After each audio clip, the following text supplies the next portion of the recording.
दिवाली के बाद छठ पूजा का जश्न पूरा देश मना रहा था। पटाखों और आतिशबाजी के बीच लोग डीजे की धुन पर थिरक रहे थे। लेकिन उसी समय एक नाबालिग लड़की की आवाज़ उन आतिशबाजी के बीच दब गई और वो दो दरिंदों की दरिंदगी का शिकार हो गई, जो रिश्ते में सगे भाई थे। उन दोनों सगे भाइयों ने बारी बारी से उस लड़की के साथ जबरदस्ती करते रहे और अपने मंसूबे में कामयाब भी हो गए। लेकिन ठीक उसी समय लड़की को ढूंढते ढूंढते उसका छोटा भाई भी वहां पहुंच जाता है। उसके बाद आरोपियों ने जो किया उसने सबको हैरान कर दिया।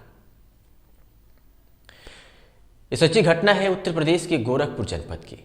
गोरखपुर जनपद का बांसगांव थाना क्षेत्र और इसी थाना क्षेत्र का एक गांव पड़ता है। बात इसी महीने की 19 नवंबर की है। एक बच्चा घर से निकलता है और उसे जो भी रास्ते में मिलता है उससे पूछता है कि क्या आपने मेरी बहन को देखा है। सभी लोगों ने एक ही जवाब दिया कि नहीं। चूंकि बच्चे की उम्र तकरीबन 14 साल की थी तो उसे ऊंच नीच समझने की समझ थी। एक तरफ सूर्य ढल रहा था, उधर बहन का ना मिलना बच्चे की परेशानियों को बढ़ा रहा था। वो अपनी बहन को ढूंढते ढूंढते छठ घाट की तरफ चल पड़ा। उसे उम्मीद थी कि मेरी बहन वहां जरूर मिलेगी, लेकिन वहां भी उसे निराशा हाथ लगी। अब उस लड़के की घबराहट कुछ ज्यादा बढ़ गई थी, जो साफ साफ उसके चेहरे पर झलक रही थी। वो थका हारा अपने घर को लौट पड़ा, लेकिन इस बार उसने अपना रास्ता बदल लिया था। कुछ दूर चलने के बाद रास्ते में उसे एक खाली मकान दिखाई दिया, जिसके अंदर से एक लड़की की चीखने और चिल्लाने की आवाज आ रही थी। उसे लगा कि तो आवाज उसकी बहन की है। वो भागा भागा उस मकान के अंदर गया तो देखा कि उसकी बहन के साथ दो दरिंदे हैवानियत की घटना को अंजाम दे रहे थे और वो अपनी इज्जत की भीख उन दरिंदों से मांग रही थी। लेकिन उनके ऊपर काम वासना इतनी हावी था कि वो लड़की के चीखने और चिल्लाने से उनके ऊपर कोई फर्क नहीं पड़ा और उन दरिंदों ने दरिंदगी की घटना को अंजाम देने के बाद उस जगह पहुंचे उसके भाई की भी जमकर पिटाई कर दी। शोर सुनकर आसपास के लोग आए, मगर आरोपी मौके से फरार हो गए। कुछ देर बाद छात्रा के परिजन पहुंच गए। इसके बाद पुलिस को सूचना दी गई। सूचना पर पुलिस ने एम्बुलेंस सहित मौके पर पहुंच गई। छात्रा को सीएचसी बांसगांव भेजा गया।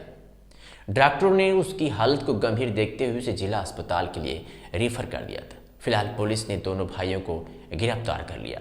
होश में आने के बाद 17 साल की छात्रा ने बताया कि मैं सोमवार को छठ पूजा देखकर लौट रही थी, तभी दीपक और उपेंद्र ने मुझे पकड़ लिया। मैंने खुद को छुड़ाने की भरपूर कोशिश की, मगर उन्होंने मुझे मारा पीटा। इसके बाद दोनों जबरन मुझे एक खाली मकान में ले गए, जहां दोनों ने मेरे साथ दरिंदगी की।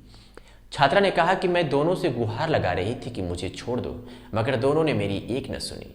कुछ देर बाद मुझे खोजता हुआ मेरा छोटा भाई मौके पर पहुंच गया।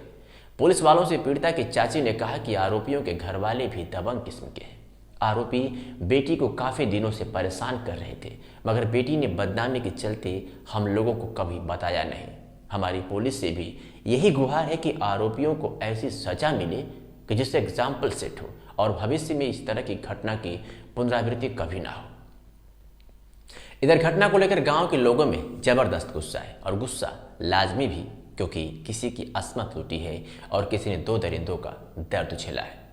गांव वालों की मांग है कि आरोपियों को कड़ी से कड़ी सजा दिलाई जाए। हालांकि इस घटना के बाद गांव वालों के गुस्से को देखते हुए पुलिस की गश्ती भी बढ़ा दी गई थी।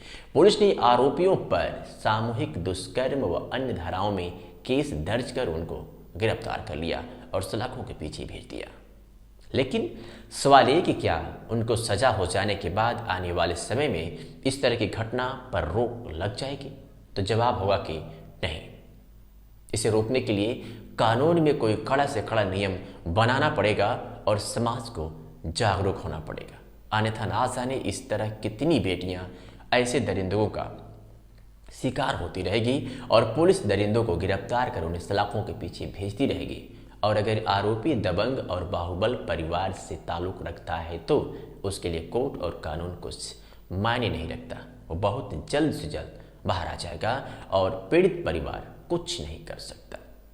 आपकी क्या सोच है इस तरह की घटनाओं पर? प्रतिक्रिया जरूर दें। मिलते हैं ठीक कल इसी समय। तब तक के लिए गुड बाय।